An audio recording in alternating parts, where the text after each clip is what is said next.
પૂર્ણાંક સંખ્યા દરેક દાખલાનો આપણે અહીં અભ્યાસ કરીશું, સ્વાધ્યાય કરીશું.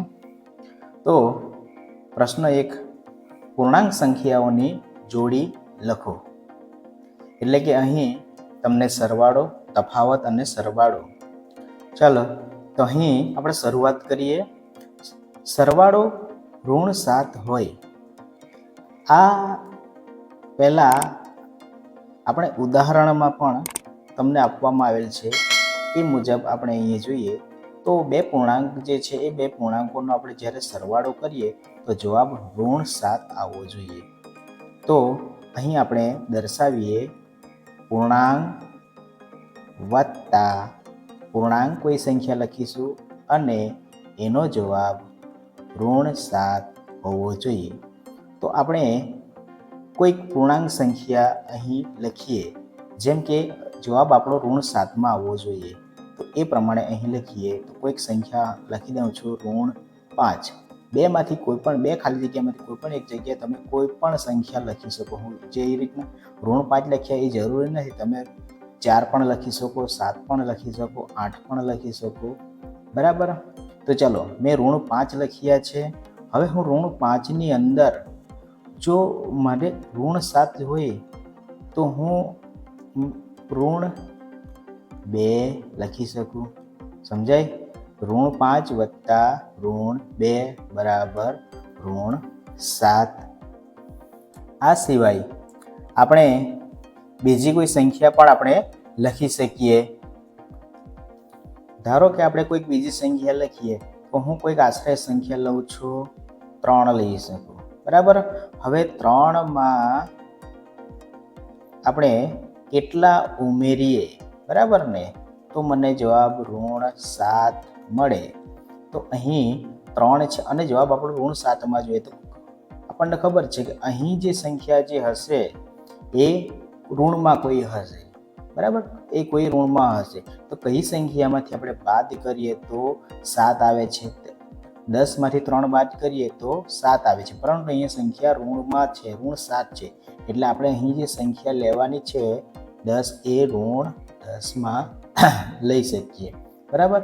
આ સિવાય તમે બીજી સંખ્યા પણ લઈ શકો છો. ચાલો આગળ જોઈએ. તફાવત ઋણ 10. ઋણ 10 જવાબ આવવો જોઈએ. કોઈ પણ બે સંખ્યાનો આપણે જ્યારે સરવાળો કરીએ ત્યારે જવાબ આપણો શું આવવો જોઈએ? ઋણ 10 આવવો જોઈએ. તો હું કોઈ સંખ્યા લખું છું અહીં ઋણ 20 લખું. ઓકે, ચલો ઋણ 20 લખ્યા. ઋણ 20માંથી હું સંખ્યા 10 બાદ કરું તો મને જવાબ મળશે ઋણ 10. સમજાય છે? આ સિવાય પણ આપણે બીજી સંખ્યા પણ લખી લઈએ. માની લો કે ઋણ 5 વત્તા બીજી સંખ્યા પણ આપણે ઋણ 5 લઈએ તો પણ આપણને જવાબ ઋણ 10 મળે. આના સિવાય પણ વિદ્યાર્થી મિત્રો તમે બીજી સંખ્યા પણ અહીં જોડી બનાવી શકો છો. ઓકે, ચલો આગળ જોઈએ આપણે. હવે અહીં આપણે એવી પૂર્ણાંક સંખ્યાઓનો સરવાળો કરવાનો છે કે જેનો જવાબ 0 આવવો જોઈએ. કેટલો આવવો જોઈએ? 0 આવવો જોઈએ. તો આપણને ખબર છે કે એવી બે પૂર્ણાંક સંખ્યા જે છે કે જેના ચિહ્નો વિરુદ્ધ હોય.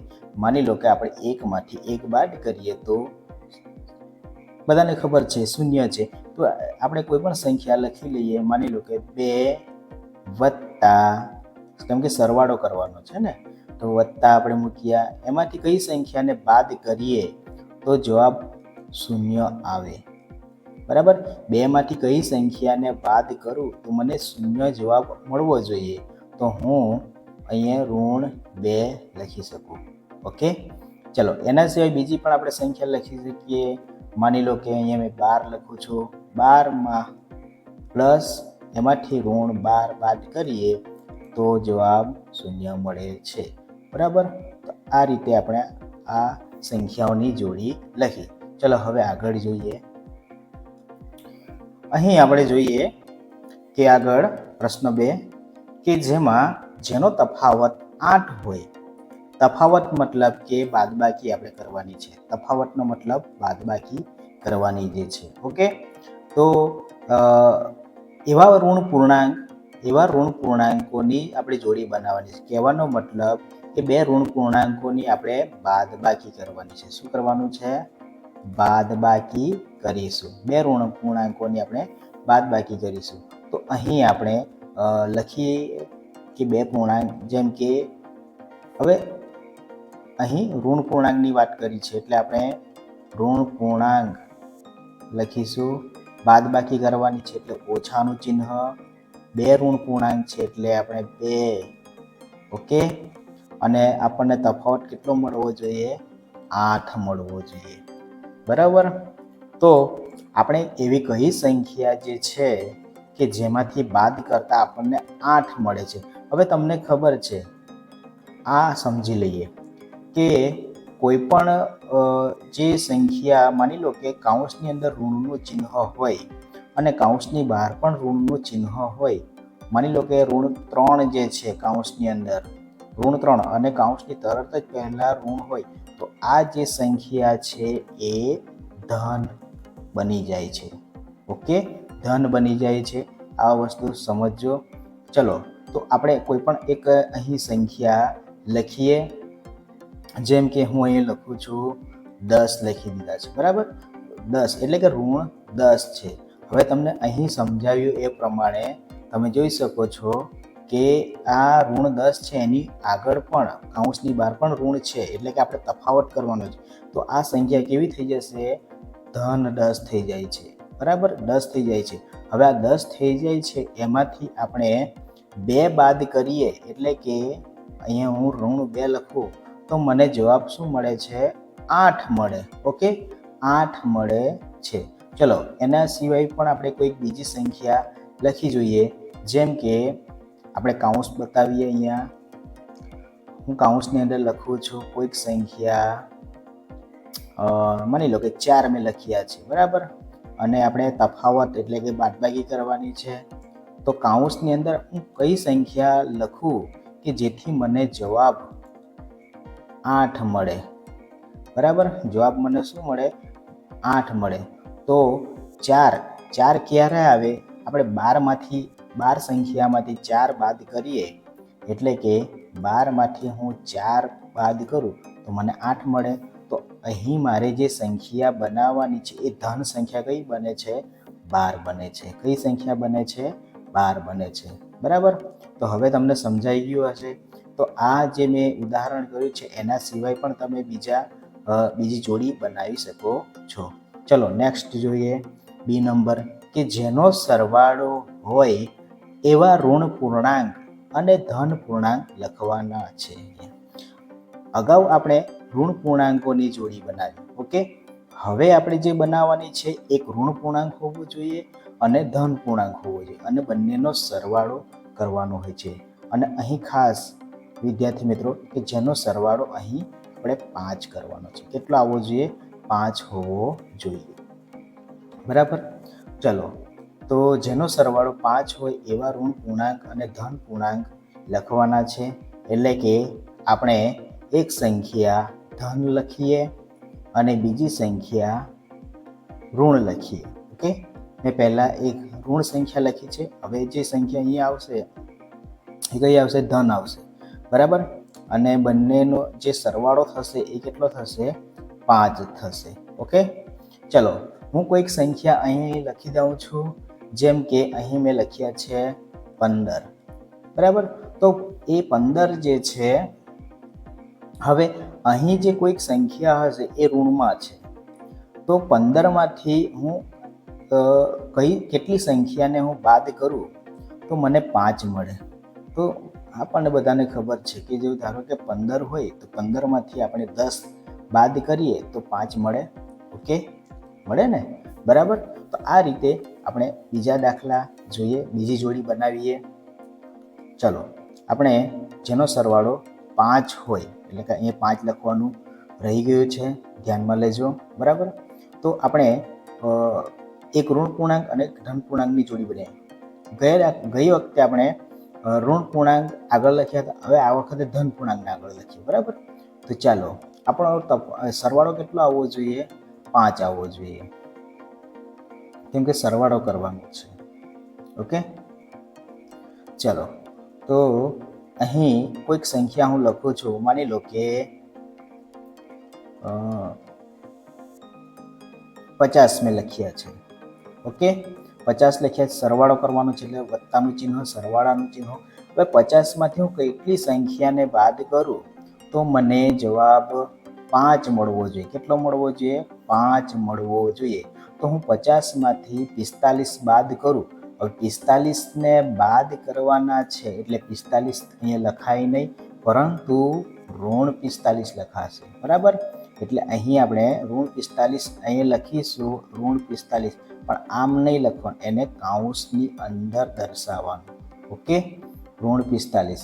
તો 50માંથી હું -45ને બાદ કરું તો મને જવાબ મળશે 5 મળશે. ઓકે, સમજાઈ ગયું હશે?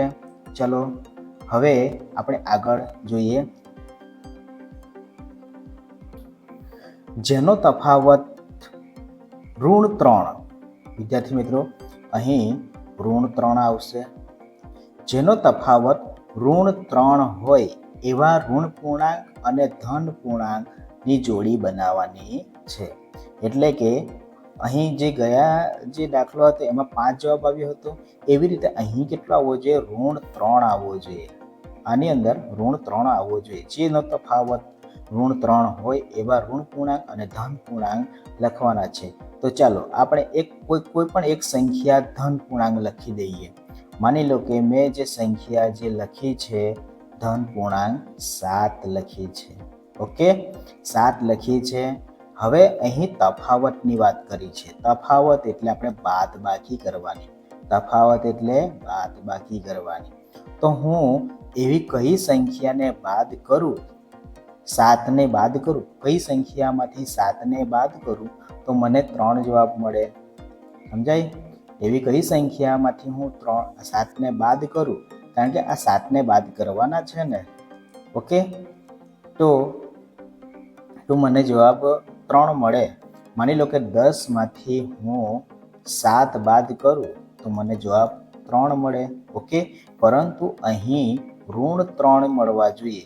એટલે જ્યારે -3 હોય ત્યારે આપણને ખબર છે કે જે મોટી સંખ્યા હોય એની આગળ ચિહ્ન ઋણનું હોય છે.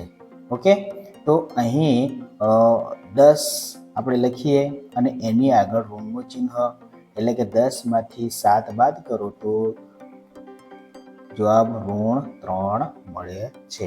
ચલો, એના સિવાય બીજી પણ તમે જોડી બનાવી શકો છો. હવે આપણે આગળ જઈએ. ચલો, દાખલો 3.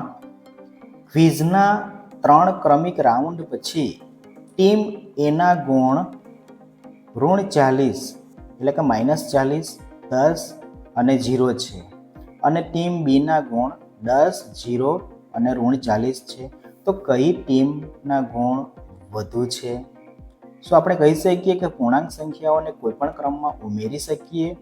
તો ચાલો, હવે અહીં આપણે ટીમ એ અને ટીમ બી, ઓકે, ટીમ એ અને ટીમ બીના ગુણ આપણે અહીં લખીએ. સૌ પ્રથમ આપણે ટીમ એના ગુણ લખીશું. ઓકે, ટીમ એના ગુણ અહીં આપણે લખીએ. તો ટીમ એના ગુણ આપણે અહીં લખીએ. ટીમ એ ના ગુણ કેટલા છે? -40, 10 અને 0. આપણે ટીમ બીના પણ ગુણ લખી દઈએ.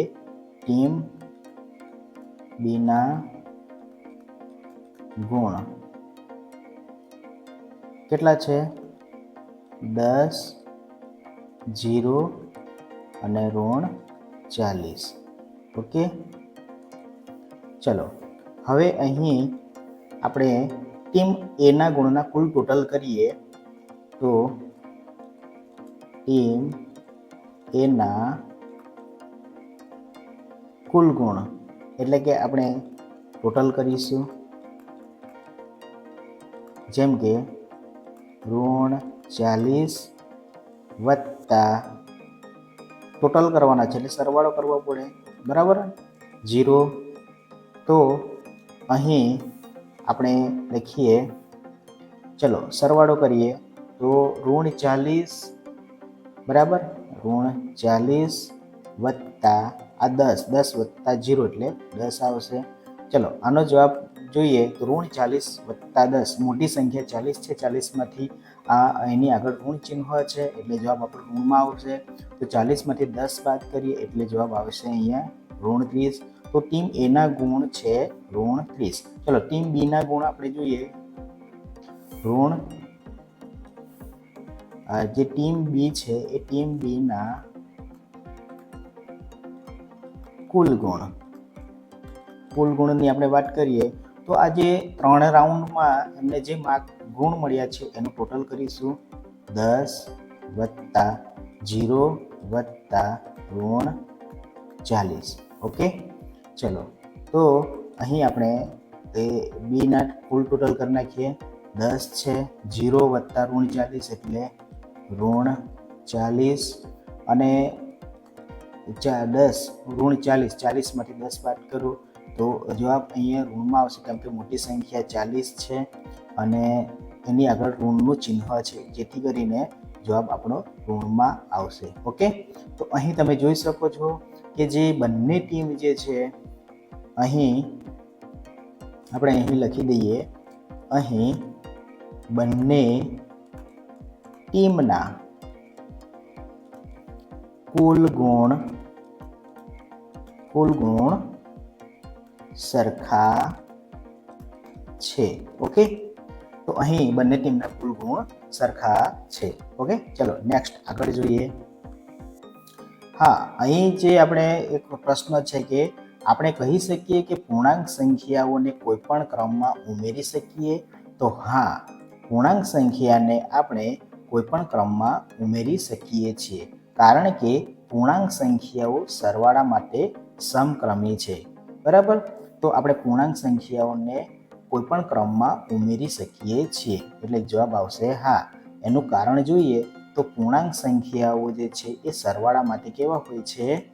સમક્રમી હોય છે. ઓકે, ચલો નેક્સ્ટ. અહીં આપણે આગળ જોઈએ પ્રશ્ન નંબર 4 કે નીચે આપેલા વિધાનોને સાચા બનાવવા માટે ખાલી જગ્યા પૂરવાની છે. અહીં તમને વિધાન આપ્યું છે અને એમની અંદર ખાલી જગ્યા પણ આપવામાં આવી છે. તો ચાલો, -5 વત્તા -8 બરાબર -8 વત્તા ખાલી જગ્યા. હવે તમે જોઈ શકો છો કે બરાબરની આ બાજુ ડાબી બાજુ અને આ જમણી બાજુ છે. તો બરાબરની ડાબી બાજુ તમે જોઈ શકો -5 વત્તા -8 અને જમણી બાજુ -8. તો આપણે તમે ઉદાહરણમાં આગળ પણ તમે જ્યારે પૂર્ણાંક સંખ્યાઓના જ્યારે સમક્રમી વિશે, પૂર્ણાંક સંખ્યાઓનો સરવાળો સમક્રમી હોય છે આવું કંઈક શીખ્યા હતા, બરાબર ને? એટલે કે ક્રમના ગુણધર્મોમાં સરવાળા માટે ક્રમનો ગુણધર્મ ધરાવે છે. તેમાં શીખ્યા હતા કે જ્યારે જે સંખ્યા છે એ સંખ્યા ક્રમ બદલે છે તો પણ એનો જવાબ એનો એ જ મળે છે. જેમ કે અહીં -8 છે તો એ પાછળ છે, તો અહીં જમણી બાજુ એ -8 આગળ આવે છે, તો આ જે આગળની જે સંખ્યા છે એ ક્યાં જશે? પાછળ જાય છે. ઓકે, એટલે ખાલી જગ્યામાં શું આવશે? -5 આવે છે. ઓકે, સમજાય છે? તો આ જે પૂર્ણાંક સંખ્યાઓ જે છે એ સરવાળા માટે કેવી હોય છે? સમક્રમી હોય છે. ઓકે, આપણને ફક્ત અહીં ખાલી જગ્યા પૂરવા કીધી છે, પણ આપણે સમજી લેવાનું કે શેના કારણે આવ્યું છે? કારણ કે પૂર્ણાંક સંખ્યાઓનો સરવાળો સમક્રમી હોય છે, ક્રમનો ગુણધર્મ ધરાવે છે. ચલો હવે આગળ જોઈએ. બીજી ખાલી જગ્યા છે -53 વત્તા ખાલી જગ્યા બરાબર -53. આવું કંઈક આપણે પણ શીખ્યા હતા કે જ્યારે પણ કોઈ સંખ્યા હોય છે એ કોઈ સંખ્યાને કઈ સંખ્યા સાથે ગુણતા એનો એ જ સંખ્યા મળે, એની એ જ સંખ્યા મળે. તો જ્યારે આપણે સરવાળાનો તટસ્થતાનો ગુણધર્મ જોયો હતો, સરવાળામાં જે તટસ્થતાનો ગુણધર્મ જોયો હતો એમાં શું કીધું કે કોઈ પણ સંખ્યા હોય, કોઈ પણ સંખ્યાને શૂન્ય સાથે સરવાળો કરવામાં આવે, શૂન્ય સાથે સરવાળો કરવામાં આવે તો એની એ જ સંખ્યા મળે છે. તો અહીં તમે જોઈ શકો છો કે ઋણ 53 ને જો હું શૂન્ય સાથે સરવાળો કરું તો મને એની એ જ સંખ્યા મળે છે. ઓકે, ચલો આગળ કે ત્રીજી ખાલી જગ્યા છે 17 વત્તા ખાલી જગ્યા બરાબર 0. એટલે કે જ્યારે પણ કોઈ સંખ્યા આપવામાં આવી હોય અને એના જ જેવી બીજી કોઈ વિરોધી સંખ્યા કોને કહેવાય? માની લો કે 5 હોય તો એની વિરોધી સંખ્યા ઋણ 5 કહેવાય. 7 હોય તો એની વિરોધી સંખ્યા ઋણ 7 છે. ઓકે, ત્યારે જ જે જવાબ જે મળે આપણને શૂન્ય મળે છે. ઓકે, ત્યારે જ જવાબ શૂન્ય મળે છે. તો 17 છે વત્તા એને કઈ સંખ્યા સાથે આપણે સરવાળો કરીએ, કઈ સંખ્યા સાથે સરવાળો કરીએ તો જવાબ મને શૂન્ય મળે. તો એ 17ની વિરોધી સંખ્યા સાથે સરવાળો કરીએ તો જવાબ શૂન્ય મળે છે. એટલે કે 17 ને ઋણ 17, ઓકે, ઋણ 17 સાથે સરવાળો કરીએ ત્યારે જ જવાબ આપણને શૂન્ય મળે છે. હવે એ ઘણા પ્રશ્નો થાય છે કે આ વત્તા છે તો કઈ રીતે? જો વત્તા ભલે હોય પરંતુ જે એના પછીની જે સંખ્યા છે એ ઋણમાં છે. ઋણ હોય તો એ સંખ્યા ઋણ જ કહેવાશે. શું કહેવાશે? એ ઋણ જ કહેવાશે. પરંતુ જો વત્તાની જગ્યાએ માઇનસનું ચિહ્ન હોય, તો આ જે સંખ્યા ઋણ 17 છે એ +17 કહેવાય. શું કહેવાય? +17 કહેવાય. ઓકે, અહીં તમને સમજાઈ ગયું હશે. આનો જવાબ આવશે ઋણ 17. ઓકે, આગળ 13 વત્તા ઋણ 12 મોટા કૌંસની અંદર છે વત્તા ખાલી જગ્યા બરાબર. આ બાજુ તમે જોઈ શકો ડાબી બાજુ અને આ બરાબરની જમણી બાજુ છે. બરાબર, આ ડાબી બાજુ છે અને આ જમણી બાજુ છે. હવે તમે એ જોઈ શકો ડાબી બાજુ 3 અહીં કોઈ સંખ્યા છે પરંતુ ત્રીજી સંખ્યા છે આપણે શોધવાની છે. જમણી બાજુ જોઈએ તો 3 સંખ્યા તમને આપવામાં આવી છે પરંતુ 2 સંખ્યા એવી છે કે જે જૂથમાં છે. અહીં તમને ખબર પડી ગઈ હશે કે આ જે છે એ કયો ગુણધર્મ છે? આમાં જૂથનો ગુણધર્મ. હવે જૂથનો ગુણધર્મ શું કહે છે કે પૂર્ણાંક સંખ્યાઓમાં 2 પૂર્ણાંક સંખ્યાઓનું જૂથ બનાવી તેમાં ત્રીજી સંખ્યા ઉમેરી બરાબર ઉમેરવું જોઈએ. તો હવે તમે જે જવાબ આ બાજુ જમણી બાજુ આવે છે એ જવાબ આ બાજુ પણ આવવો જોઈએ.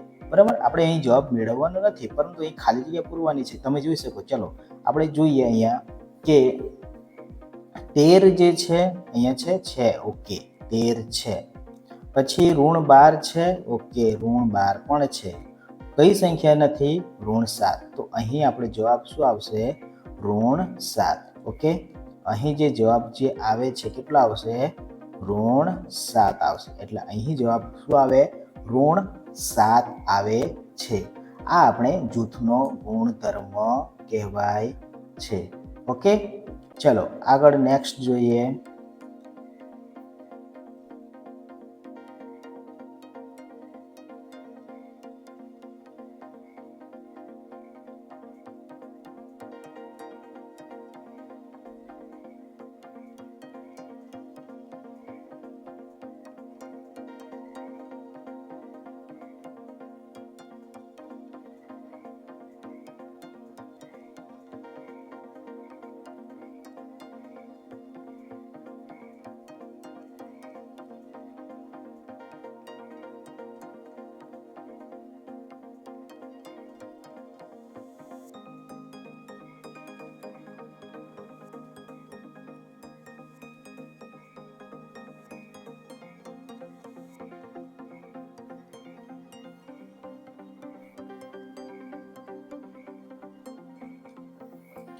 ચલો આગળ ઋણ 4 વત્તા મોટા કૌંસની અંદર 15 વત્તા ઋણ 3 બરાબર મોટા કૌંસની અંદર ઋણ 4 વત્તા 15 બરાબર વત્તા ખાલી જગ્યા. એટલે કે અહીં તમે જોઈ શકો છો ડાબી બાજુ તમને 3 સંખ્યા તો આપેલી છે, જમણી બાજુ 2 સંખ્યાઓ નો જૂથ આપેલું છે અને ત્રીજી સંખ્યા તમને અહીં શોધવા કીધી છે.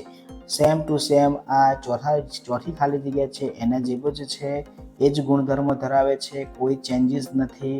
તમે જાતે પણ કરી શકો છો. બરાબર. તો આપણે અહીં શરૂઆત કરીએ. -4 વત્તા મોટા કૌંસની અંદર 15 વત્તા -3 એટલે કે બે જૂથનો જે સરવાળો થાય છે તેમાં ત્રીજી સંખ્યા ઉમેરાય છે. તો અહીં આપણે જોઈએ છીએ કે બંને બાજુ જવાબ સેમ છે કે હા, -4 છે.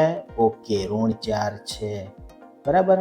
15 છે, 15 પણ ધનમાં છે. ઓકે, પણ બરાબર છે. તો આ જે -3 જે છે એટલે જવાબ શું આવશે અહીંયા? -3. બરાબર.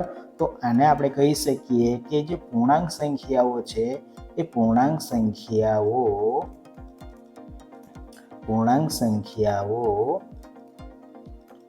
જૂથના ગુણધર્મનું